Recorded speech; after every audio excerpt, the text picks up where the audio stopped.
ओम श्री गणेशाय नमः। अथ श्री गणेश पंचरत्न स्तोत्रम्। मुदाकरात् मोदकं सदा विमुक्ति साधकं कलाधरावतंसकं विलासी लोकरक्षकम् अनायकैकनायकं विनाशिते भदैत्यकम् नताशुभाशुनाशकं नमामि तं विनायकं नताशुभाशुनाशकं नमामि तं विनायकं न ते तरातिभीकरं नवोदितार्कभास्वरं न मतसुरारिनिर्जरं नताधिकापदोद्धरं सुरेश्वरं निधीश्वरं गजेश्वरं गणेश्वरं महेश्वरं तमाश्रये परात् परं निरन्तरं समस्तलोकशङ्करं निरस्तदैत्यकुञ्जरं दरेतरोदरं वरं वरे भवक्त्रमक्षरं कृपाकरं क्षमाकरं मुदाकरं यशस्करं नमस्करं नमस्कृतां नमस्करोमि भास्वरं नमस्करं नमस्कृतां नमस्करोमि भास्वरम् अकिञ्चनार्तिमार्जनं चिरन्तनोक्तिभाजनं पुरारिपूर्वनन्दनं सुरारिगर्वचर्वणम् प्रपञ्चनाशभीषणं धनञ्जयादिभूषणं कपोलदानवारणं भजे पुराणवारणं कपोलदानवारणं भजे पुराणवारणं नितान्तकान्ति दन्तकान्ति मन्तकान्तिकात्मजम् अचिन्त्यरूपमन्तहीनमन्तराय कृन्तनं हृद्यन्तरे निरन्तरं वसन्तमेव योगिनां तमेकदन्तमेव तं विचिन्तयामि सन्ततं महागणेश पञ्चरत्नमादरेण योऽन्वहं प्रजल्पति प्रभातके हृदि स्मरन् गणेश्वरम् अरोगतां दोषतां सुसाहितीं सुपुत्रतां समाहियतायुरष्टभूतिमभ्युपैति सुचिरात् समाहितायुरष्टभूतिमभ्युपैति सुचिरात् मुदाकरात् मोदकं सदा विमुक्ति साधकं कलाधरावतंसकं विलासी लोकरक्षकम् अनायकैकनायकं विनाशिते भदैत्यकं नताशुभाशुनाशकं नमामि तं विनायकं नताशुभाशुनाशकं नमामि तं विनायकं न ते तरातिभीकरं नवोदितार्कभास्वरं न मतसुरारिनिर्जरं नताधिकापदोद्धरं सुरेश्वरं निधीश्वरं गजेश्वरं गणेश्वरं महेश्वरं तमाश्रये परात् परं निरन्तरं समस्तलोकशङ्करं निरस्तदैत्यकुञ्जरं दरेतरोदरं वरं वरे भवक्त्रमक्षरं कृपाकरं क्षमाकरं मुदाकरं यशस्करं नमस्करं नमस्कृतां नमस्करोमि भास्वरं नमस्करं नमस्कृतां नमस्करोमि भास्वरम् अकिञ्चनार्तिमार्जनं चिरन्तनोक्तिभाजनं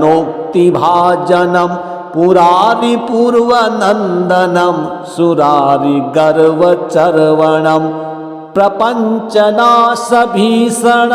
धनञ्जयादिभूषणं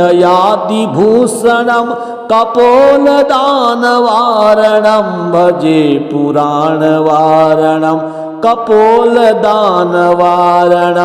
भजे पुराणवारणं नितान्तकान्ति दन्तकान्ति मन्तकान्तिकात्मजम् अचिन्त्यरूपमन्तहीनमन्तराय कृन्तनं हृद्यन्तरे निरन्तरं वसन्तमेव योगिनां तमेकदन्तमेव तं विचिन्तयामि सन्ततम् महागणेश पञ्चरत्नमादरेण योऽन्वहं प्रजल्पति प्रभातके हृदि स्मरन् गणेश्वरम् अरोगतां दोषतां सुसाहितीं सुपुत्रतां समाहियतायुरष्टभूतिमभ्युपैति सुचिरात् समाहितायुरष्टभूतिमभ्युपैति सुचिरात् मुदाकरात् मोदकं सदा विमुक्तिसाधकं कलाधरावतंसकं विलासिलोकरक्षकम् अनायकैकनायकं विनाशिते भदैत्यकं नताशुभाशुनाशकं नमामि तं विनायकं नताशुभाशुनाशकं नमामि तं विनायकम् न ते तरातिभीकरं नवोदितार्कभास्वरं न मतसुरारिनिर्जरं न ताधिकापदोद्धरं सुरेश्वरं निधीश्वरं गजेश्वरं गणेश्वरं महेश्वरं तमाश्रये परात्परं निरन्तरम् समस्तलोकशङ्करं निरस्तदैत्यकुञ्जरं दरेतरोदरं वरं वरे भवत्रमक्षरं कृपाकरं क्षमाकरं मुदाकरं यशस्करं नमस्करं नमस्कृतां नमस्करोमि भास्वरं नमस्करं नमस्कृतां नमस्करोमि भास्वरम् अकिञ्चनार्तिमार्जनं चिरन्तनोक्तिभाजनं पुरारिपूर्वनन्दनं सुरारिगर्वचर्वणं प्रपञ्चनाशभीषणं धनञ्जयादिभूषणं कपोलदानवारणं भजे पुराणवारणं कपोलदानवारणं भजे पुराणवारणं नितान्तकान्ति दन्तकान्ति मन्तकान्तिकात्मजम् अचिन्त्यरूपमन्तहीनमन्तराय कृन्तनं हृद्यन्तरे निरन्तरं वसन्तमेव योगिनां तमेकदन्तमेव तं विचिन्तयामि सन्ततम् महागणेश पञ्चरत्नमादरेण योऽन्वहं प्रजल्पति प्रभातके हृदि स्मरन् गणेश्वरम् अरोगतां दोषतां सुसाहितीं सुपुत्रतां समाहियतायुरष्टभूतिमभ्युपैति सुचिरात् समाहितायुरष्टभूतिमभ्युपैति सुचिरात् मुदाकरात् मोदकं सदा विमुक्तिसाधकं कलाधरावतंसकं विलासिलोकरक्षकम् अनायकैकनायकं विनाशिते भदैत्यकं नताशुभाशुनाशकं नमामि तं विनायकं नताशुभाशुनाशकं नमामि तं विनायकम् न ते तरातिभीकरं नवोदितार्कभास्वरं न मतसुरारिनिर्जरं न ताधिकापदोद्धरं सुरेश्वरं निधीश्वरं गजेश्वरं गणेश्वरं महेश्वरं तमाश्रये परात्परं निरन्तरं समस्तलोकशङ्करं निरस्तदैत्यकुञ्जरं दरेतरोदरं वरं वरे भवक्त्रमक्षरं कृपाकरं क्षमाकरं मुदाकरं यशस्करं नमस्करं नमस्कृतां नमस्करोमि भास्वरं नमस्करं नमस्कृतां नमस्करोमि भास्वरम् अकिञ्चनार्तिमार्जनं चिरन्तनोक्तिभाजनं पुरारिपूर्वनन्दनं सुरारिगर्वचर्वणं प्रपञ्चनाशभीषणं धनञ्जयादिभूषणं कपोलदानवारणं भजे पुराणवारणं कपोलदानवारणं भजे पुराणवारणं नितान्तकान्ति दन्तकान्ति मन्तकान्तिकात्मजम् अचिन्त्यरूपमन्तहीनमन्तराय कृन्तनं हृद्यन्तरे निरन्तरं वसन्तमेव योगिनां तमेकदन्तमेव तं विचिन्तयामि सन्ततम् महागणेश पञ्चरत्नमादरेण योऽन्वहं प्रजल्पति प्रभातके हृदि स्मरन् गणेश्वरम् अरोगतां दोषतां सुसाहितीं सुपुत्रतां समाहियतायुरष्टभूतिमभ्युपैति सुचिरात् समाहितायुरष्टभूतिमभ्युपैति सुचिरात् मुदाकरात् मोदकं सदा विमुक्तिसाधकं कलाधरावतंसकं विलासिलोकरक्षकम् अनायकैकनायकं विनाशिते भदैत्यकं नताशुभाशुनाशकं नमामि तं विनायकं नताशुभाशुनाशकं नमामि तं विनायकम् न ते तरातिभीकरं नवोदितार्कभास्वरं न मतसुरारिनिर्जरं नताधिकापदोद्धरं सुरेश्वरं निधीश्वरं गजेश्वरं गणेश्वरं महेश्वरं तमाश्रये परात्परं निरन्तरम् समस्तलोकशङ्करं निरस्तदैत्यकुञ्जरं दरेतरोदरं वरं वरे भवक्त्रमक्षरं कृपाकरं क्षमाकरं मुदाकरं यशस्करं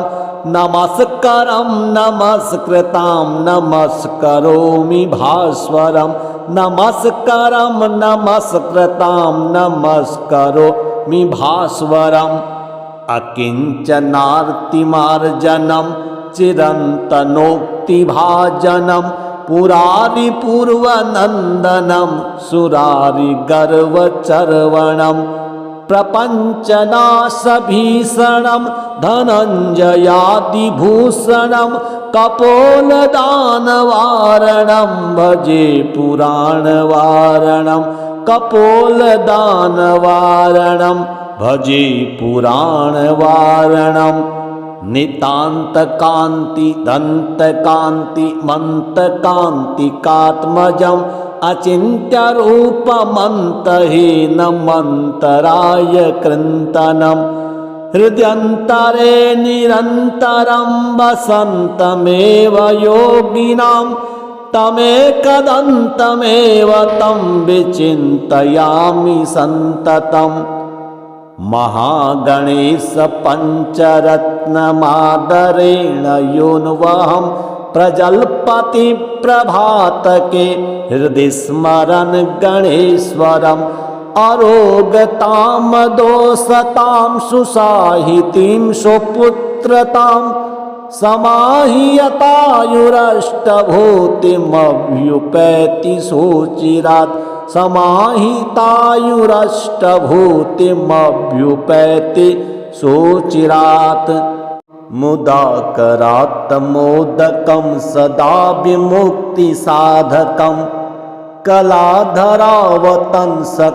विलासिलोकरक्षकम् अनायकैकनायकं विनाशिते भदैत्यकं नताशुभाशुनाशकं नमामि तं विनायकं नताशुभाशुनाशकं नमामि तं विनायकं न ते तरातिभीकरं नवोदितार्कभास्वरं न मतसुरारिनिर्जरं न ताधिकापदोद्धरं सुरेश्वरं निधीश्वरं गजेश्वरं गणेश्वरं महेश्वरं तमाश्रये परात् परं निरन्तरं समस्तलोकशङ्करं निरस्तदैत्यकुञ्जरं दरेतरोदरं वरं वरे भवक्त्रमक्षरं कृपाकरं क्षमाकरं मुदाकरं यशस्करं नमस्करं नमस्कृतां नमस्करोमि भास्वरं नमस्करं नमस्कृतां नमस्करोमि भास्वरम् अकिञ्चनार्तिमार्जनं चिरन्तनोक्तिभाजनं पुरारिपूर्वनन्दनं सुरारिगर्वचर्वणं प्रपञ्चनाशभीषणं धनञ्जयादिभूषणं कपोलदानवारणं भजे पुराणवारणं कपोलदानवारणं भजे पुराणवारणं नितान्तकान्ति दन्तकान्ति मन्तकान्तिकात्मजम् अचिन्त्यरूपमन्तहीनमन्तराय कृन्तनं हृद्यन्तरे निरन्तरं वसन्तमेव योगिनां तमेकदन्तमेव तं विचिन्तयामि सन्ततम् महागणेशपञ्चरत्नमादरेण योऽन्वहं प्रजल्पति प्रभातके हृदि स्मरन् गणेश्वरम् अरोगतामदोषतां सुसाहितीं सुपुत्रतां समाहियतायुरष्टभूतिमभ्युपैति सुचिरात् समाहितायुरष्टभूतिमभ्युपैति सुचिरात् मुदाकरात् मोदकं सदा विमुक्तिसाधकं कलाधरावतंसकं विलासिलोकरक्षकम् अनायकैकनायकं विनाशिते भदैत्यकं नताशुभाशुनाशकं नमामि तं विनायकं नताशुभाशुनाशकं नमामि तं विनायकं न ते तरातिभीकरं नवोदितार्कभास्वरं न मतसुरारिनिर्जरं न ताधिकापदोद्धरं सुरेश्वरं निधीश्वरं गजेश्वरं गणेश्वरं महेश्वरं तमाश्रये परात् परं निरन्तरं समस्तलोकशङ्करं निरस्तदैत्यकुञ्जरं दरेतरोदरं वरं वरे भवक्त्रमक्षरं कृपाकरं क्षमाकरं मुदाकरं यशस्करं नमस्करं नमस्कृतां नमस्करोमि भास्वरं नमस्करं नमस्कृतां नमस्करोमि भास्वरम् अकिञ्चनार्तिमार्जनं चिरन्तनोक्तिभाजनं पुरारिपूर्वनन्दनं सुरारिगर्वचर्वणं प्रपञ्चनाशभीषणं धनञ्जयादिभूषणं कपोलदानवारणं भजे पुराणवारणं कपोलदानवारणं भजे पुराणवारणं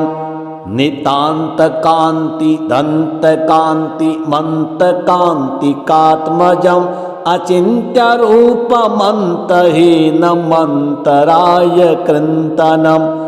हृद्यन्तरे निरन्तरं वसन्तमेव योगिनां तमेकदन्तमेव तं विचिन्तयामि सन्ततम् महागणेश पञ्चरत्नमादरेण योऽन्वहं प्रजल्पति प्रभातके हृदि स्मरन् गणेश्वरम् अरोगतां दोषतां सुसाहितीं सुपुत्रतां समाहियतायुरष्टभूतिमभ्युपैति सुचिरात् समाहितायुरष्टभूतिमभ्युपैति सुचिरात् मुदाकरात् मोदकं सदा विमुक्तिसाधकं कलाधरावतंसकं विलासिलोकरक्षकम् अनायकैकनायकं विनाशिते भदैत्यकं नताशुभाशुनाशकं नमामि तं विनायकं नताशुभाशुनाशकं नमामि तं विनायकम् न ते तरातिभीकरं नवोदितार्कभास्वरं न मतसुरारिनिर्जरं नताधिकापदोद्धरं सुरेश्वरं निधीश्वरं गजेश्वरं गणेश्वरं महेश्वरं तमाश्रये परात्परं निरन्तरम् समस्तलोकशङ्करं निरस्तदैत्यकुञ्जरं दरेतरोदरं वरं वरे भवक्त्रमक्षरं कृपाकरं क्षमाकरं मुदाकरं यशस्करं नमस्करं नमस्कृतां नमस्करोमि भास्वरं नमस्करं नमस्कृतां नमस्करोमि भास्वरम् अकिञ्चनार्तिमार्जनं चिरन्तनोक्तिभाजनं पुरारिपूर्वनन्दनं सुरारिगर्वचर्वणं प्रपञ्चनाशभीषणं धनञ्जयादिभूषणं कपोलदानवारणं भजे पुराणवारणं कपोलदानवारणं भजे पुराणवारणं नितान्तकान्ति दन्तकान्ति मन्तकान्तिकात्मजम् अचिन्त्यरूपमन्तहीनमन्तराय कृन्तनं हृद्यन्तरे निरन्तरं वसन्तमेव योगिनां तमेकदन्तमेव तं विचिन्तयामि सन्ततम् महागणेश पञ्चरत्नमादरेण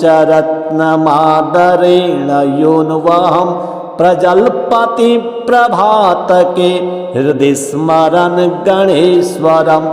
अरोगतां दोषतां सुसाहितीं सुपुत्रतां समाहियतायुरष्टभूतिमभ्युपैति सुचिरात् समाहितायुरष्टभूतिमभ्युपैति सुचिरात् मुदाकरात् मोदकं सदा विमुक्तिसाधकं कलाधरावतंसकं विलासिलोकरक्षकम् अनायकैकनायकं विनाशिते भदैत्यकं नताशुभाशुनाशकं नमामि तं विनायकं नताशुभाशुनाशकं नमामि तं विनायकम् न ते तरातिभीकरं नवोदितार्कभास्वरं न मतसुरारिनिर्जरं न ताधिकापदोद्धरं सुरेश्वरं निधीश्वरं गजेश्वरं गणेश्वरं महेश्वरं तमाश्रये परात्परं निरन्तरम् समस्तलोकशङ्करं निरस्तदैत्यकुञ्जरं दरेतरोदरं वरं वरे भवक्त्रमक्षरं कृपाकरं क्षमाकरं मुदाकरं यशस्करं नमस्करं नमस्कृतां नमस्करोमि भास्वरं नमस्करं नमस्कृतां नमस्करोमि भास्वरम् अकिञ्चनार्तिमार्जनं चिरन्तनोक्तिभाजनं पुरारिपूर्वनन्दनं सुरारिगर्वचर्वणं प्रपञ्चनाशभीषणं धनञ्जयादिभूषणं कपोलदानवारणं भजे पुराणवारणं कपोलदानवारणं भजे पुराणवारणं नितान्तकान्ति दन्तकान्ति मन्तकान्तिकात्मजम् अचिन्त्यरूपमन्तहीनमन्तराय कृन्तनं हृद्यन्तरे निरन्तरं वसन्तमेव योगिनां तमेकदन्तमेव तं विचिन्तयामि सन्ततम् महागणेश पञ्चरत्नमादरेण योऽन्वहं प्रजल्पति प्रभातके हृदि स्मरन् गणेश्वरम् अरोगतां दोषतां सुसाहितीं सुपुत्रतां समाहियतायुरष्टभूतिमभ्युपैति सुचिरात् समाहितायुरष्टभूतिमभ्युपैति सुचिरात् मुदाकरात् मोदकं सदा विमुक्तिसाधकं कलाधरावतंसकं विलासिलोकरक्षकम् अनायकैकनायकं विनाशिते भदैत्यकं नताशुभाशुनाशकं नमामि तं विनायकं नताशुभाशुनाशकं नमामि तं विनायकम् न ते तरातिभीकरं नवोदितार्कभास्वरं न मतसुरारिनिर्जरं न ताधिकापदोद्धरं सुरेश्वरं निधीश्वरं गजेश्वरं गणेश्वरं महेश्वरं तमाश्रये परात्परं निरन्तरम् समस्तलोकशङ्करं निरस्तदैत्यकुञ्जरं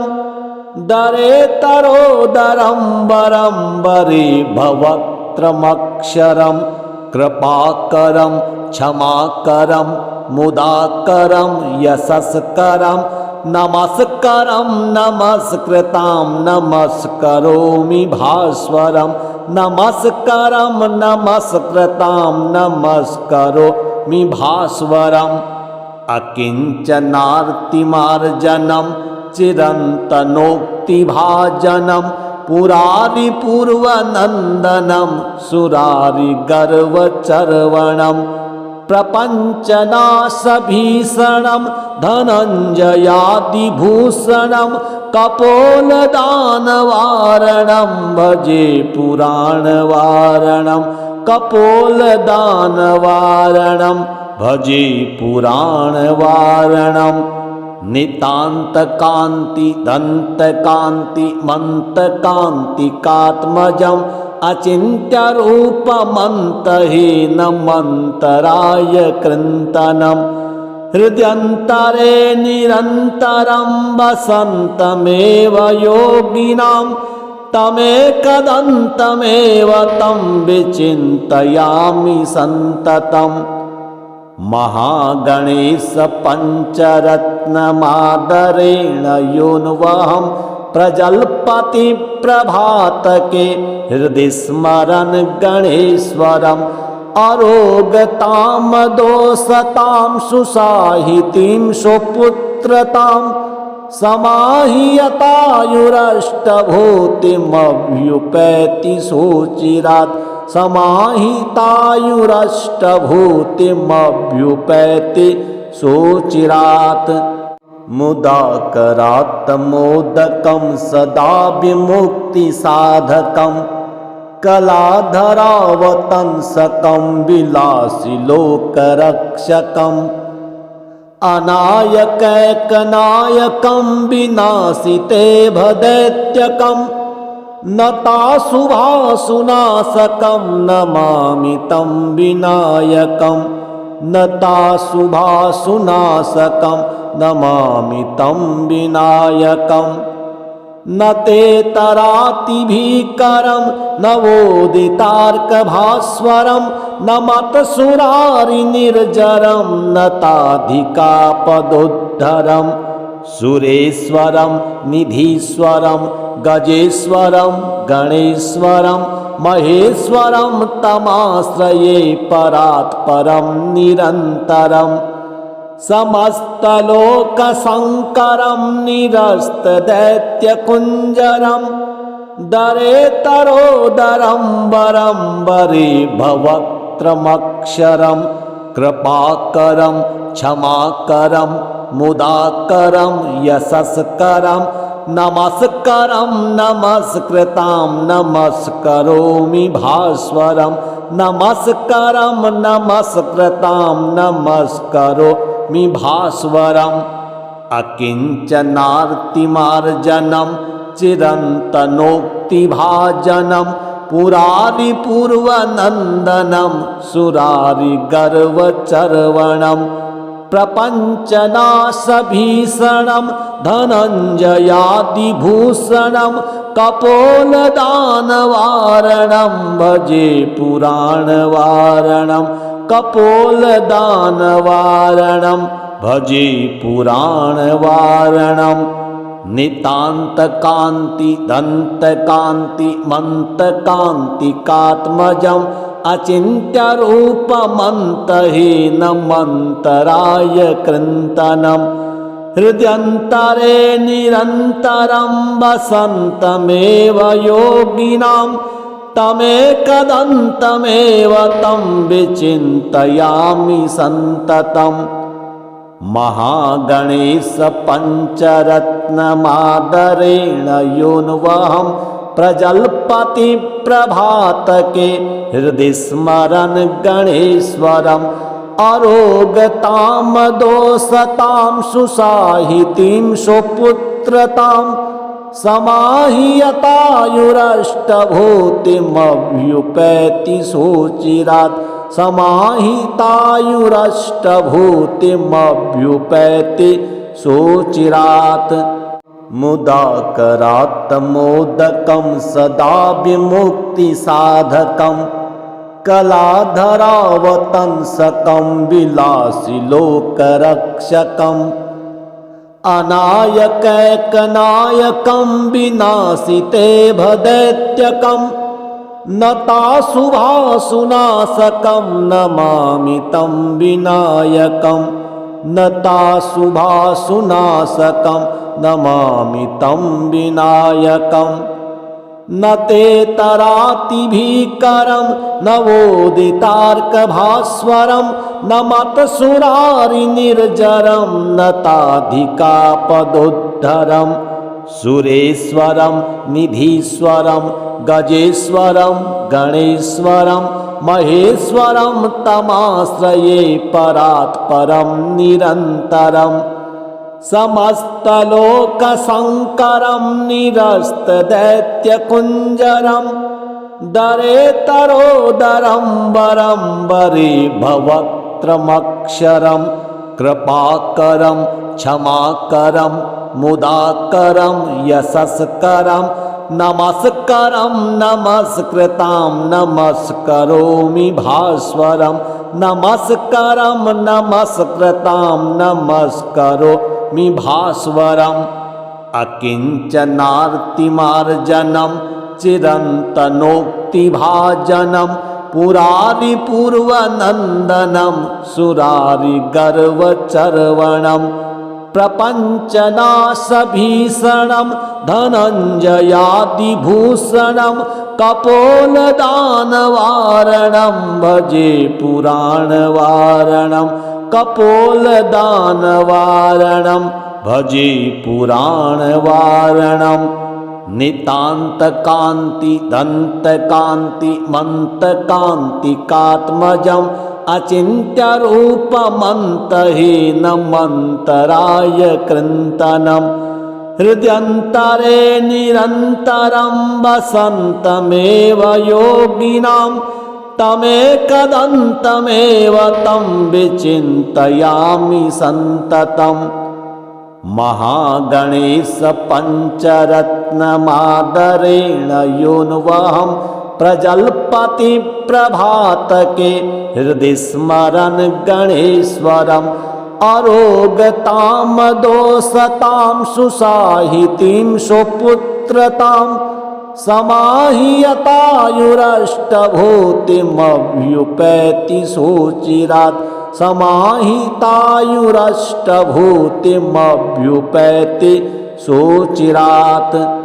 मुदाकरात् मोदकं सदा विमुक्तिसाधकं कलाधरावतंसकं विलासिलोकरक्षकम् अनायकैकनायकं विनाशिते भदैत्यकं नताशुभाशुनाशकं नमामि तं विनायकं नताशुभाशुनाशकं नमामि तं विनायकं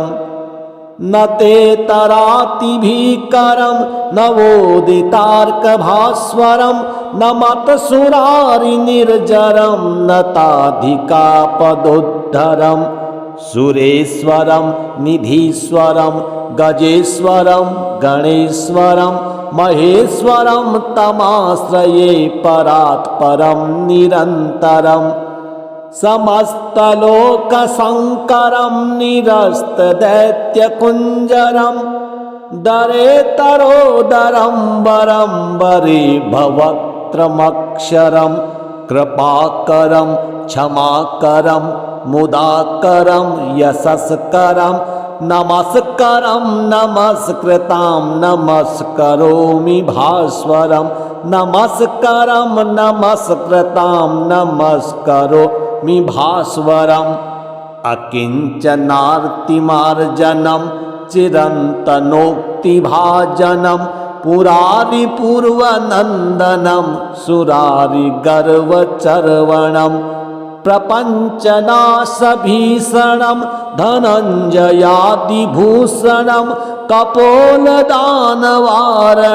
भजे पुराणवारणं कपोलदानवारणं भजे पुराणवारणं नितान्तकान्ति दन्तकान्ति मन्तकान्तिकात्मजम् अचिन्त्यरूपमन्तहीनमन्तराय कृन्तनं हृद्यन्तरे निरन्तरं वसन्तमेव योगिनां तमेकदन्तमेव तं विचिन्तयामि सन्ततम् महागणेश पञ्चरत्नमादरेण योऽन्वहं प्रजल्पति प्रभातके हृदि स्मरन् गणेश्वरम्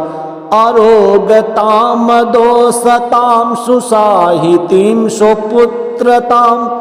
समाहियतायुरष्टभूतिमभ्युपैति सुचिरात् समाहितायुरष्टभूतिमभ्युपैति सुचिरात्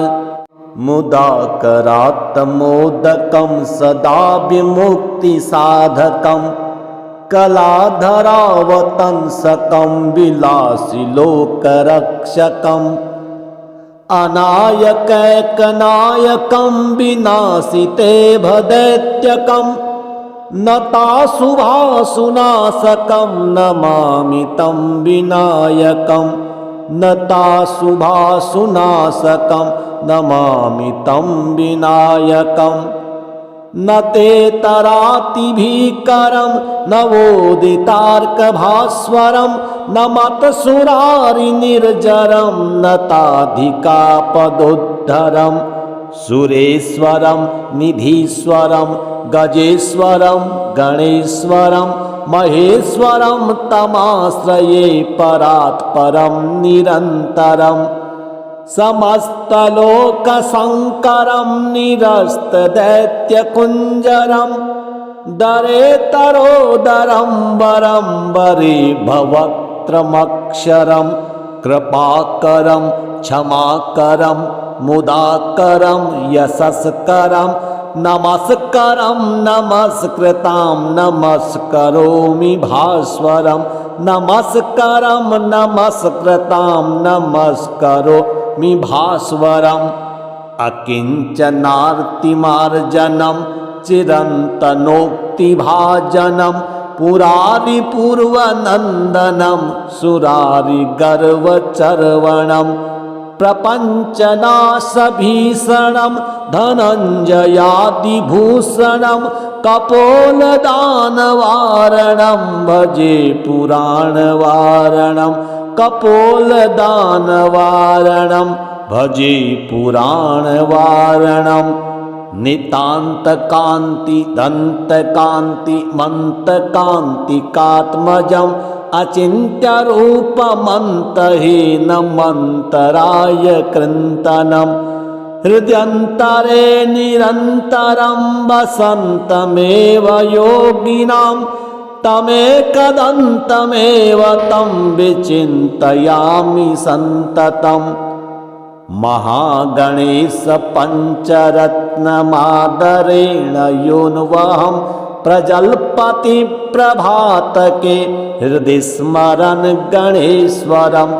अरोगतां दोषतां सुसाहितीं सुपुत्रतां समाहियतायुरष्टभूतिमभ्युपैति सुचिरात् समाहितायुरष्टभूतिमभ्युपैति सुचिरात् मुदाकरात् मोदकं सदा विमुक्तिसाधकं कलाधरावतंसकं विलासिलोकरक्षकम् अनायकैकनायकं विनाशिते भदैत्यकं नताशुभाशुनाशकं नमामि तं विनायकं नताशुभाशुनाशकं नमामि तं विनायकं न ते तरातिभीकरं नवोदितार्कभास्वरं न मतसुरारिनिर्जरं नताधिकापदोद्धरं सुरेश्वरं निधीश्वरं गजेश्वरं गणेश्वरं महेश्वरं तमाश्रये परात्परं निरन्तरम् समस्तलोकशङ्करं निरस्तदैत्यकुञ्जरं दरेतरोदरं वरं वरे भवक्त्रमक्षरं कृपाकरं क्षमाकरं मुदाकरं यशस्करं नमस्करं नमस्कृतां नमस्करोमि भास्वरं नमस्करं नमस्कृतां नमस्करोमि भास्वरम् अकिञ्चनार्तिमार्जनं चिरन्तनोक्तिभाजनं पुरारिपूर्वनन्दनं सुरारिगर्वचर्वणं प्रपञ्चनाशभीषणं धनञ्जयादिभूषणं कपोलदानवारणं भजे पुराणवारणं कपोलदानवारणं भजे पुराणवारणं नितान्तकान्ति दन्तकान्ति मन्तकान्तिकात्मजम् अचिन्त्यरूपमन्तहीनमन्तराय कृन्तनं हृद्यन्तरे निरन्तरं वसन्तमेव योगिनां तमेकदन्तमेव तं विचिन्तयामि सन्ततम्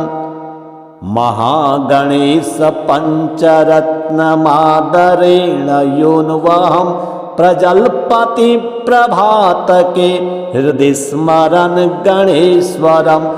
अरोगतां दोषतां सुसाहितीं सुपुत्रतां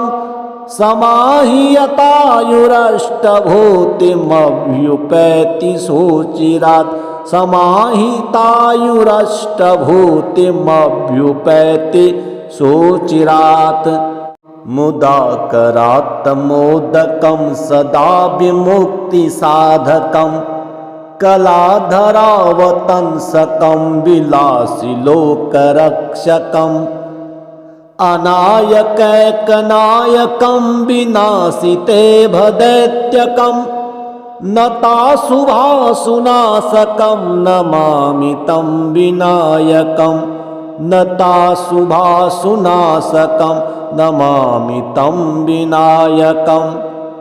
न ते तरातिभीकरं नवोदितार्कभास्वरं न मतसुरारिनिर्जरं न ताधिकापदोद्धरं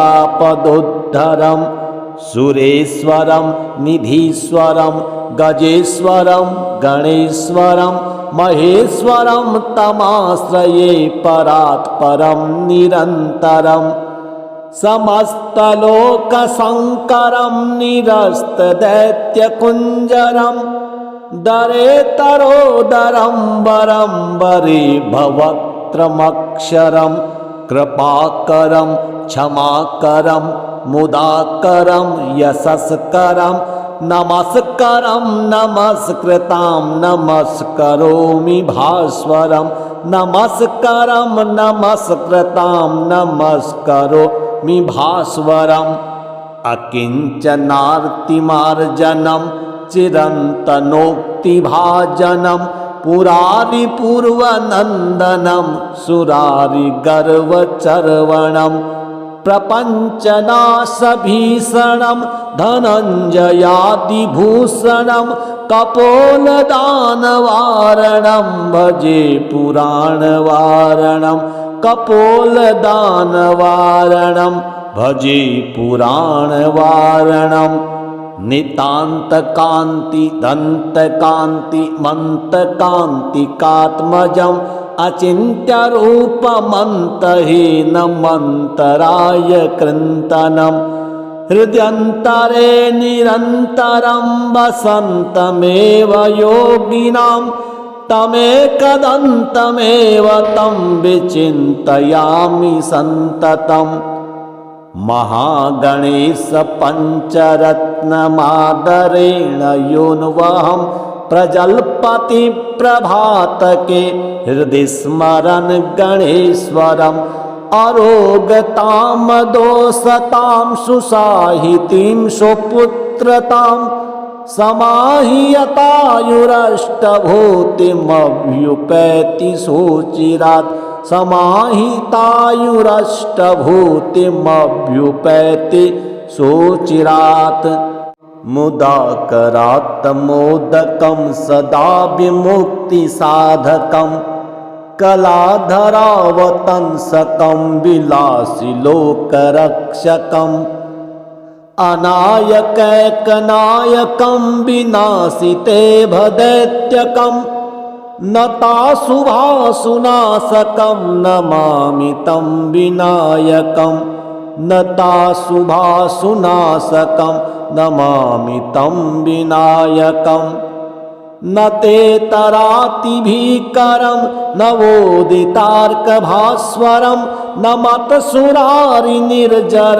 न ताधिकापदोद्धरं